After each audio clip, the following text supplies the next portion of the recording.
ଅଭିଯୋଗ ଆସିଛି ବାଳକାଟି ଗଞ୍ଜେଇ ଗୋଦାମ ନିକଟରେ ଥିବା ବନାଞ୍ଚଳ ବା ଯେଉଁଟା ଗ୍ରାମ୍ୟ ଜଙ୍ଗଲ ଅଛି, ଝାଉଁ ଜଙ୍ଗଲ ଅଛି, ସେ ଜଙ୍ଗଲ ଭିତରୁ ବହୁ ପରିମାଣରେ ଗଛ କଟାଯାଉଛି ଏବଂ ସେ କାଠକୁ ଆଣିକି ସ୍ଥାନୀୟ ବଜାରରେ ବିକ୍ରି କରାଯାଉଛି। ଏ ବିଷୟରେ ଆପଣ କ'ଣ କହିବେ? ମୋତେ ବି ବାରମ୍ବାର ଅଭିଯୋଗ ଆସୁଛି ଯେ ଜଣେ କାଠ ମାଫିଆ, କାଠ ଚୋର, ସେ ଚୋର ଗୁଡ଼ାକ ଆଉ କିଛି ବର୍ତ୍ତମାନ ପାଉନି। ଦେଖିଲା ନଈ ଭିତରେ ଝାଉ ଗଛ ଅଛି, ସେ ଝାଉ ଗଛକୁ ରାତିରେ କାଟି ତା ମୂଳକୁ ବାଲି ଦେଇ ଢାଙ୍କି ସେଇ କାଠକୁ ଚିରି ସେମାନେ ବଜାରରେ ବିକୁଛନ୍ତି। ତ ଏଥିପାଇଁ ଜନସାଧାରଣ ସେମାନଙ୍କୁ ଠାବ କରିବା ଦରକାର, ସେମାନଙ୍କ ବିରୁଦ୍ଧରେ ମୁହଁ ଖୋଲିବା ଦରକାର। ଏ ସମସ୍ତଙ୍କର ସମ୍ପତ୍ତି।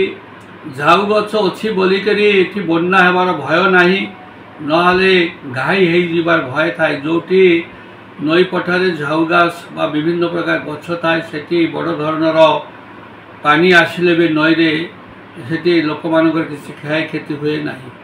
ତେଣୁକରି ଏଇ ଚୋରମାନେ ଏଇ ଯେଉଁ ବାଲି ଚୋର, ପଥର ଚୋର, କାଠ ଚୋର, ମରମ ଚୋର, ଏମାନଙ୍କୁ ଲୋକ ଚିହ୍ନିବା ଦରକାର। ଏମାନଙ୍କ ବିରୁଦ୍ଧରେ ଥାନାରେ ଏଫଆଇଆର ଦେବା ଦରକାର। ଏମାନେ ନିଜେ ନିଜର ସ୍ୱାର୍ଥ ପାଇଁ ଜନସାଧାରଣଙ୍କର ସମସ୍ତ ମୂଲ୍ୟବାନ ସମ୍ପଦକୁ ଏମାନେ ନଷ୍ଟ କରୁଛନ୍ତି। ତେଣୁ ଏମାନେ ସମାଜ ବିରୋଧୀ। ଏ ସମାଜ ବିରୋଧୀମାନଙ୍କୁ ତାଙ୍କୁ ଆଇଡେଣ୍ଟିଫିକେସନ୍ କରିବା ଦରକାର। ୟାଙ୍କ ବିରୁଦ୍ଧରେ କଠୋର ଦଣ୍ଡ ପାଇଁ ଥାନାରେ ଇନଫର୍ମେସନ୍ ଦେବା ଦରକାର। ଆଉ ଯେଉଁ ଫରେଷ୍ଟ ଡିପାର୍ଟମେଣ୍ଟ ଅଛି, ଏ ନାଁରେ ମାତ୍ର ଏଠିକାର ସେମାନେ ଏଠି ପୋଷ୍ଟିଂ ହୁଅନ୍ତି, କିଛି କାମ ତାଙ୍କର ନାହିଁ।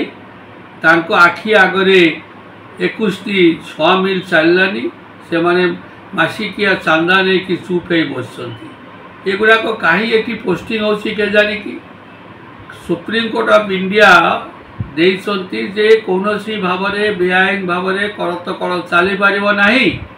କିନ୍ତୁ ଏଠି ଦେଖାଯାଉଛି ବଡ଼ ବଡ଼ ଚାକୁଣ୍ଡା ଗଛ ଟ୍ରାକ୍ଟରରେ ଲଦି କରି ସବୁ ସଅ ମିଲ୍କୁ ଯାଉଛି। ଭୁବନେଶ୍ୱରରେ ଯେତେ କାଠ ଦୋକାନ ସବୁ ପଟା ଯାକ ବାଲିଅନ୍ତା ବାଲିପାଟଣାରୁ ଆସୁଛି। ତେଣୁ ଏ ବିଷୟରେ ପ୍ରଶାସନ ସମ୍ପୂର୍ଣ୍ଣ ଭାବରେ ନୀରବ ଅଛନ୍ତି। ତେଣୁ ମୋର ଅନୁରୋଧ ଯେ ପ୍ରଶାସନ ନୀରବ ଥିଲେ ତାଙ୍କର କିଛି ଯାଏ ଆସେ ନା। ସେ ଆଜି ଏଠି ଅଛି, କାଲି ଆଉ ଜାଗାରେ ଯିବ, ଢେଙ୍କି ଯୁଆଡ଼େ ଯିବ ଧାନ କୁଟିବ। ତାଙ୍କର କାମ ହେଲେ ବି ଦରମା, ନହେଲେ ବି ଦରମା, ତାଙ୍କର କ'ଣ ଯାଏ ଆସେ। କିନ୍ତୁ ସମ୍ପଦ ଆମର, ଆପଣମାନଙ୍କର, ଆପଣମାନେ ତାକୁ ରକ୍ଷା କରନ୍ତୁ। ଏହା ମୋର ସମସ୍ତ ଜନସାଧାରଣ ପାଖରେ ମୋର ଅନୁରୋଧ।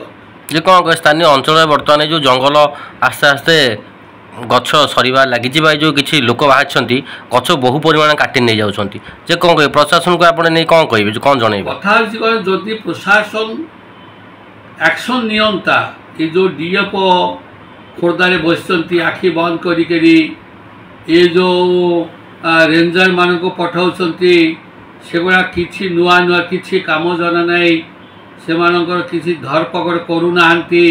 ତେଣୁକରି ବ୍ୟାପକ ଆକ୍ସନ୍ ହେବା ଦରକାର, ତେବେ ଯାଇ ଆମ ଜଙ୍ଗଲ ସୁରକ୍ଷିତ ରହିବ। ବାଲିପାଟଣା ବ୍ଲକର ଭଁରାଗଡ଼ ଠାରେ, ଭଁରାଗଡ଼ ପାଖରେ ଗୋଟେ ରିଜର୍ଭ ଜଙ୍ଗଲ ଅଛି। ସେ ଜଙ୍ଗଲର ଅଧା ଜମି ଲୋକମାନେ, ସ୍ଥାନୀୟ ଲୋକମାନେ ଜମି ଜଙ୍ଗଲ ସଫା କରି ଚାଷ ଜମି କରିସାରିଲାନି।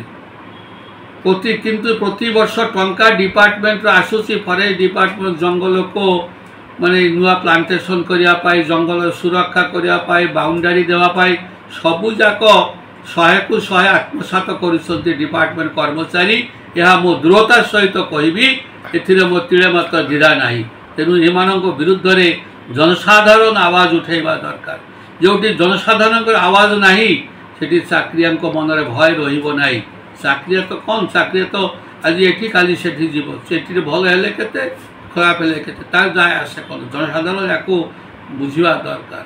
ଏଥିପାଇଁ ଜନସାଧାରଣଙ୍କ ପାଖରେ ମୋ ନିବେଦନ, ସେମାନେ ଜାଗ୍ରତ ହୁଅନ୍ତୁ, ଏ ବିରୁଦ୍ଧରେ ଛିଡ଼ା ହୁଅନ୍ତୁ ଏବଂ ଜଙ୍ଗଲକୁ ରକ୍ଷା କରନ୍ତୁ, ନଈ ବାଲିକୁ ରକ୍ଷା କରନ୍ତୁ, ଗୋଚର ଜମିକୁ ମାଟିକୁ ରକ୍ଷା କରନ୍ତୁ। ତାହେଲେ ଆମେ ସୁରକ୍ଷିତ ରହିପାରିବା, ଆପଣମାନଙ୍କର ଆଗାମୀ ବଂଶଧର ସୁରକ୍ଷିତ ରହିପାରିବେ।